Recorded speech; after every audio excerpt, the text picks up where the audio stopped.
بسم اللہ الرحمن الرحیم۔ السلام علیکم ورحمۃ اللہ وبرکاتہ۔ رسول اللہ صلی اللہ علیہ وسلم عید الاضحیٰ یا عید الفطر میں عیدگاہ تشریف لے گئے۔ وہاں آپ صلی اللہ علیہ وسلم عورتوں کے پاس سے گزرے اور فرمایا، اے عورتوں کی جماعت، صدقہ کرو، کیونکہ میں نے جہنم میں زیادہ تمہیں کو دیکھا ہے۔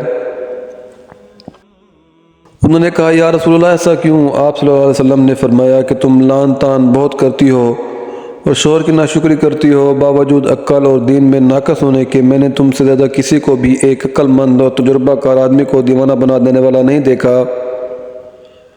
عورتوں نے عرض کی، ہمارے دین اور ہماری عقل میں نقصان کیا ہے یا رسول اللہ؟ آپ صلی اللہ علیہ وسلم نے فرمایا، کیا عورت کی گواہی مرد کی گواہی سے نصف نہیں ہے؟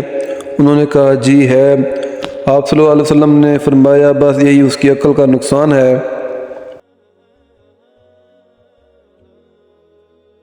پھر آپ نے پوچھا کہ ایسا نہیں کہ جب عورت حائضہ ہو تو نہ نماز پڑھ سکتی ہے نہ روزہ رکھ سکتی ہے؟ عورتوں نے کہا، ایسا ہی ہے۔ آپ صلی اللہ علیہ وسلم نے فرمایا کہ یہی اس کے دین کا نقصان ہے۔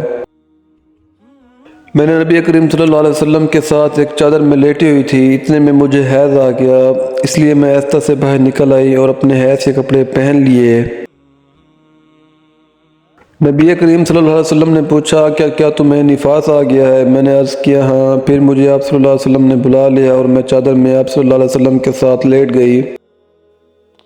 اگر ویڈیو پسند آئی ہو تو لائک کریں، کامنٹ کریں اور شیئر کریں۔ مزید پیاری پیاری احادیث سننے کے لیے ہمارے چینل کو سبسکرائب کریں۔